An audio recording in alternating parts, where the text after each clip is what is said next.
ये अध्यात्म खिलवाड़ नहीं भाई, ये अध्यात्म बाहरी चमत्कार नहीं है, बाहरी सुविधाओं का भोग अध्यात्म नहीं है। बाहरी सुविधाएं पुण्य के भाव से मिलती हैं। तुम्हारा पुण्य शुभ जोरदार है तो बाहरी सुविधाएं घेर लेंगी आके, पाप जोरदार हो गया तो बाहरी सुविधाओं को हरण कर लेगा। पुण्य पाप का बल भजन के ऊपर नहीं पड़ता, इसीलिए इस जन्म में भगवत प्राप्ति निश्चित है अगर आप चाहो तो। इसमें प्रारब्ध जो पुण्य पाप का है कोई प्रभाव नहीं डाल सकता। पुण्य बल से खूब वैभव बढ़ जाए या पाप बल से सब अपहरण हो जाए, कोई फर्क नहीं पड़ता, वो उपासक भजन बल से युक्त रहता है। अब जो भजन नहीं करते हैं तो भगवान दूसरी बात कह रहे हैं। पहले तो कहा मैं सब में व्याप्त हूं, संपूर्ण प्राणियों में भगवान है, सब रूपों में भगवान है। अब जो भगवान कह रहे हैं ये थोड़ी समझ की बात है। या कह रहे हैं मत स्थान सर्वभूतानि न चाहम तेषु अवस्थिता, मैं उनमें नहीं हूं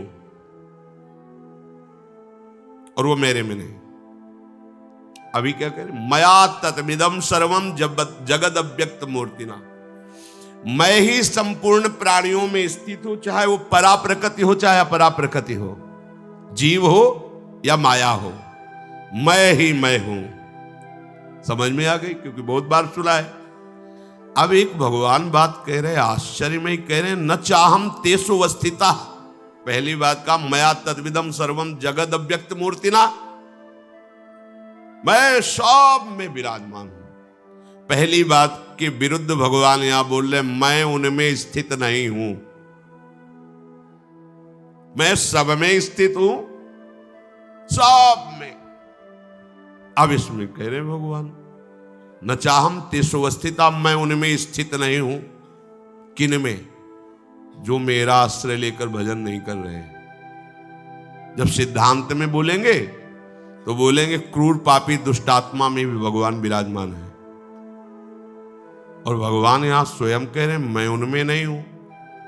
इसका भाव समझे, बड़ा सूक्ष्म भाव है। जैसे उदाहरण में समझेंगे आप, भगवान ने कहा कि आत्मा का जन्म मरण नहीं होता है, न कोई जन्मता है न कोई मरता है, जो आत्म स्वरूप है।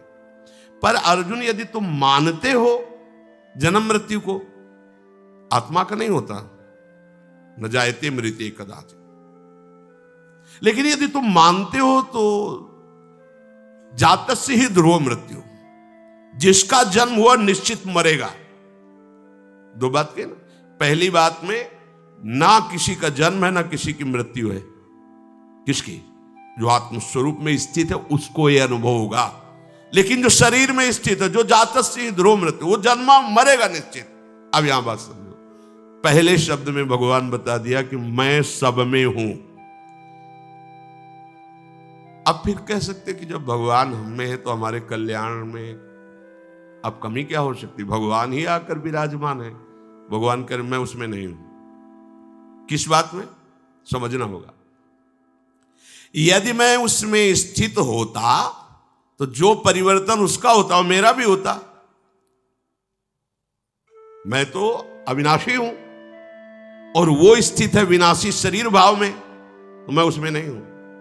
उसके भाव में मैं नहीं हूं, इसलिए मैं नहीं हूं। सूक्ष्म भाव समझना, क्योंकि अगर मैं हूं उसके भाव में तो मेरा भाव आएगा।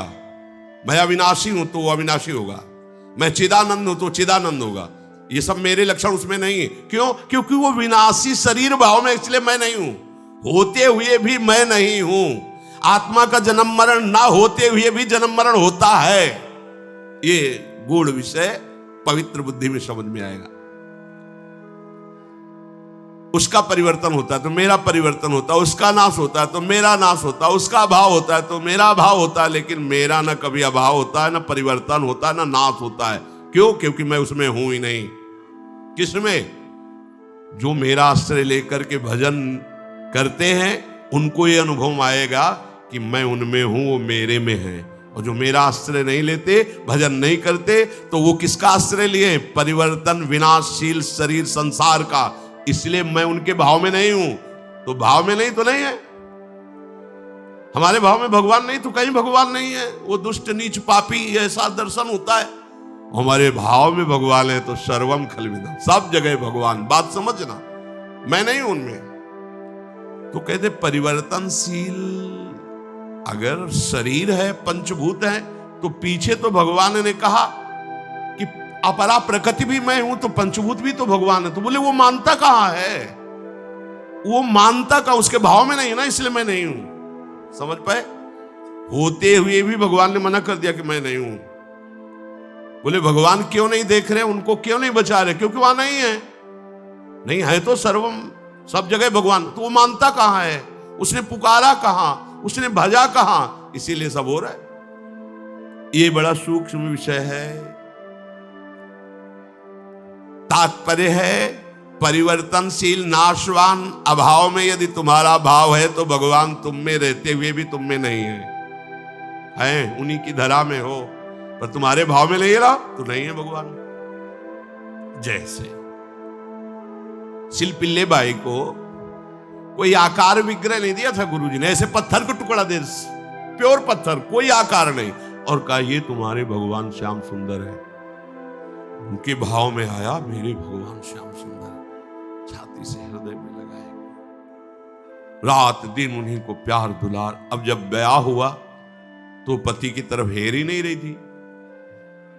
पति ने देखा कौन सा किसकी छवि क्या, तो देखा एक पत्थर का टुकड़ा, हमसे ब्याह किया, हमारी तरफ तो देख रहे पत्थर के टुकड़े एक दे रहे जल में फेंक। भारी व्याकुलता, कूद पड़ी, अब तो प्राण त्याग देंगे, अपने प्रभु के बिना मैं नहीं जी सकती। जल से निकल करके पत्थर का टुकड़ा, और सामने ही ललित त्रिभंगी मुरली मनो है ना उस पत्थर में, उसके भाव में नहीं है ना, वो फेंक दिया पत्थर का टुकड़ा। वहां भांग जिससे बांटी जाती थी वो बट्टा धन्ना जी को दिया, ये भगवान है तुम्हारे। बालक थे तो शालिग्राम भगवान को नीचे बैठा दिया और बट्टा को ऊपर ऐसे रख दिया। बोले बड़े ठाकुर चाहिए कि छोटे? बोले हमें तो बड़े ठाकुर चाहिए। तो हाँ, बड़े वाले ऊपर स्वामी है, ये ले, बस नहा के इनको नहला देना और पवा के इनको तुम पा लेना। साक्षात ठाकुर साथ घूमते थे ना। भांग के बट्टे में अगर हमारा भाव नहीं तो नहीं है ना, वो तो भांग का बट्टा है, कोई श्री विग्रह थोड़ी हमारे लिए नहीं है, उनके लिए है। बस ये बात समझना है। नचमत स्थानि भूतानि, संपूर्ण प्राणी जो वो मेरे में नहीं। पहले मैं बताया कि मैं सब में हूं, उसकी बात के विरुद्ध में बोले कि मैं उनमें नहीं हूं। अब इसमें दूसरी बात में सब मेरे में है, उस बात के विरुद्ध कह रहे वो प्राणी मेरे में नहीं है, क्योंकि यदि मेरे में स्थित होते तो मेरा निर्विकार स्वरूप हो, निर्विकार हो जाते। बोले नहीं, अब ये तो भगवान में स्थित है, ये तो भगवान के समान है, क्योंकि भगवान में स्थित नहीं है, वो विकारों में स्थित है। इसलिए भगवान कह रहे वो मेरे में स्थित नहीं है, मैं उसमें स्थित नहीं हूं। प्रभु जैसे निर्विकार हैं वैसे ही वो निर्विकार हो जाएगा। प्रभु जैसे परमानंद में है वैसे वो परमानंद हो जाएगा। प्रभु सब काल में, सब समय में, सब व्यक्तियों में है, तो ऐसे ही उसको अनुभव हो जाएगा मैं ही सब में हूं, जो यहां सो सारे जगत में, भेद खत्म। तो मैं उनमें स्थित नहीं हूं, वो मेरे में स्थित नहीं है। कौन? जो प्रभु से विमुख है। प्रभु हैं सब में, पर जिनके अंदर प्रभु का भाव नहीं है तो प्रभु वहां विराजमान होकर भी कहते मैं वहां नहीं हूं। जैसे दुर्वासा जी को कहा कि जो केवल मेरी अनन्यता में है, मेरे भजन में है, वो केवल मुझे जानते हैं, तो मैं केवल उन्हीं को जानता हूं। देख लो, सर्वज्ञ भगवान क्या कह रहे हैं? वो मुझे जानते हैं, मेरे अनन्य, तो मैं उनका अनन्य हूं, मैं केवल उन्हीं को जानता हूं। वो मेरे हृदय है, मैं उनका हृदय हूं। साधु हृदय मई हूं। क्या भगवान सबके हृदय नहीं है क्या? फिर क्यों कह रहे साधु हृदय मई हो? उन्होंने अपना हृदय दे दिया तो मेरा हृदय ही उनके हृदय में स्फुरित हो गया। आपने हृदय संसार को दिया तो भगवान हृदयेश्वर हृदय में रहते हुए कह रहे मैं तुम्हारे हृदय में नहीं हूं, चिंता मत करो, मनमानी जो करो अवश्य में भोक्तव्यम कृतम कर्म शुभाशुभम, वो आपने हृदय विहारी भगवान को पहचान कर अपना हृदय उनके हवाले कर दिया। तो कह रहे चिंता मत करो, अहम तो हम सर्वपापेभ्यो मोक्षयिष्यामि मा शुचा। तुमने माना कि मैं हूं तो आप निश्चिंत हो जाओ। तुमने माना कि यहां भगवान नहीं है तो मैं नहीं हूं, हम आंख मुंदे हैं, नहीं है, मान लो नहीं है, तो भोग रहे हैं, जन्म मरण को प्राप्त हो रहे हैं। श्री भगवान कह रहे मैं उनमें स्थित नहीं हूं, वो मेरे में स्थित नहीं है। बोले अब इनकी भगवान में स्थिति है। भाव वस्तुतः संपूर्ण प्राणियों का उत्पन्न होना, संपूर्ण प्राणियों का पालन होना, संपूर्ण प्राणियों का सृजन होना और संपूर्ण प्राणियों के रूप में होना, ये केवल भगवान ही है। प्राणियों का भरण पोषण धारण स्थिति मैं ही हूं, पर जो मेरा भजन नहीं करते, मेरा आश्रय नहीं लेते, मैं उनके भाव में नहीं हूं ना, तो नहीं हूं। जाकी रही भावना जैसी, वो मेरे में स्थित नहीं है, इसलिए मैं उनमें स्थित नहीं हूं। जो मेरे भाव में है, मैं उनको रोम रोम में अनुभव कराता हूं कि प्रभु विराजमान, कण कण में अनुभव कराता हूं प्रभु विराजमान। इसलिए इस भाव को हम हृदय से स्वीकार करें। हम कभी अकेले नहीं हैं, हमारे साथ प्रभु हैं। किसी भी समय में ऐसा वो समय नहीं जहां प्रभु ना हो। तो इस समय भी प्रभु हमारे हैं, इस समय यही है, सब में है, हम में भी है, सब जगह यहां भी हैं, सब समय में इस समय भी हैं, सबके हैं, वो हमारे भी हैं। ये भाव के बिना भक्ति पूर्ण नहीं होती। कभी आप अपने को अकेला मत समझिए, आपके प्रभु आपके साथ हैं। ये तभी समझ सकते हो जब मुख में नाम चलेगा। मुख में हो राम नाम, राम तेरे हाथ में, बंदे तू अकेला नहीं, राम तेरे साथ। ये कब अनुभव हुआ? जब मुख में राधा वल्लभ लाल को हृदय ध्यान, मुख नाम। फिर बोले अब किसकी जरूरत पड़ेगी? जब आपको लगेगा प्रभु मेरे साथ हैं,